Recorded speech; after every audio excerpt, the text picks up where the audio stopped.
The ballots for Denver's municipal election go out on Monday, featuring 50 total candidates for the 13 seats in the council. There are 6 open seats in the council, and those races represent 29 of the candidates, with 9 running in District 7 alone. I can speak from experience here. We've started our city council debates here on Channel 12. You saw maybe a couple of them earlier tonight at 7 and 7:30. We'll be featuring 2 more. In fact, District 7 will be next Friday at 7 and 7:30, and then Districts 10 and 11 the following Friday. So be sure to tune in for that. Amy, I think as someone who loves public policy and all this kind of stuff, I love the fact that so many people want to get involved with city council. But 50 people is a lot of people for a council. As ballots go out next week, what do you expect to see? Well, I got to tell you, first of all, if you're not running for District 7, stand up. Because, you know, I actually, and as somebody who studies public policy, I love local elections. I love them. I find them to be more interesting. They're also really important because it's oftentimes where our future state or state officials, that's where they cut their political teeth. So while we're talking about, oh my gosh, there are 50 people, there will be people who stand out. And the other thing about this too that I think is great, that people being involved, one, is they have to be more creative to stand out. So you've got a guy who put his name on a pizza box.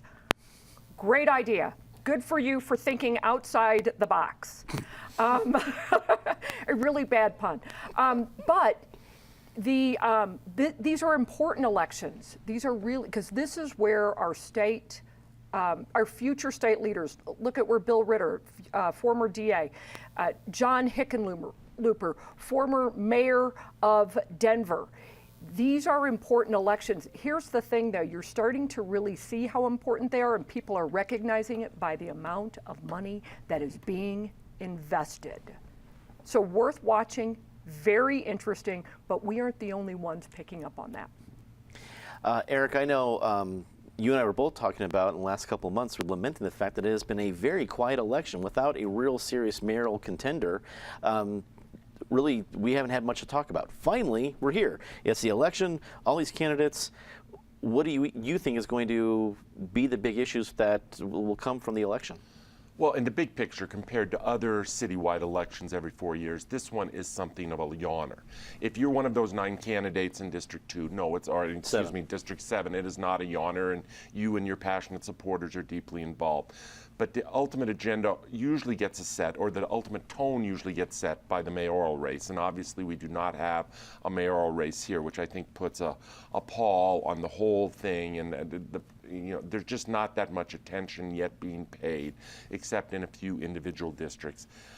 The issue this time, and it's taken me somewhat by surprise, that the speed at which it's gained traction is just the whole development issue. And in a number of districts, the feeling that the rate of growth, and in some cases the type of growth, is beyond what residents want.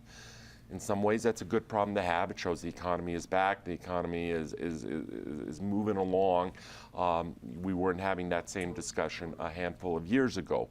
But nonetheless, it's the discussion we have now in various parts of Denver, from Crestmore on the east to northwest Denver to whole other parts of Denver.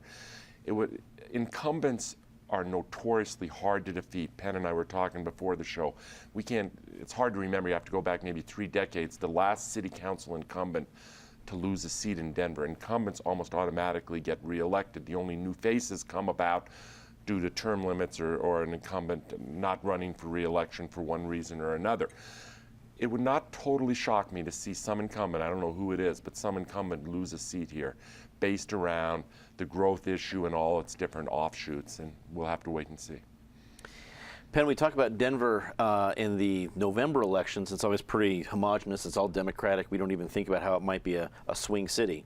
But now when you're just within the city of Denver, there's a lot of politics involved that may not be partisan, what we're used to talking about in Novembers, but there's still a lot of passion involved. How do you think it's all going to come out? You know, it's going to be interesting, and I agree with Amy. The reason I like local politics is they're not partisan races, so you're forced to focus on issues and sometimes on personalities. And that's what all of these elections are going to boil down to. The real distressing thing from my point of view is because there's not really a contested mayoral race, or maybe if there was, it wouldn't matter, but there's almost no broad focus on the elections whatsoever. I was at a political event last night for one of the council candidates, and one of the supporters there was asking, when do ballots come out? It's basic things. People just don't have a clue because it seems like the media, and I use that to encompass more than just us, but print and everything else, no one's focusing on it. No one's talking about issues. But I think Eric's really hit on the key determiner.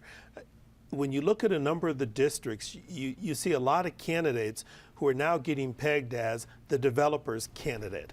And I think that people in this community, while they're glad that the economy is recovering and that we're seeing some growth, are getting concerned because I think there's the perception that this administration, I'm not necessarily talking about the mayor, but the city government overall, is favoring any type of development, perhaps at the expense of what folks are used to having in their communities.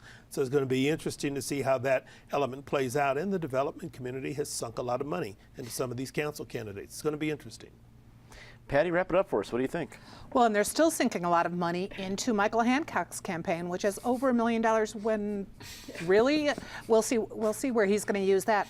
I've been redistricted into District 1, so Northwest Denver, we're talking about what a flashpoint it is with someone challenging an incumbent, and development has become the huge issue, and the discussion is getting very fugly in Northwest Denver. People are upset about development, and I wish what we were having right now was a citywide discussion, which we would be having if there was a really strong, any kind of real contender for mayor, because people are concerned with what Michael Hancock's administration has done.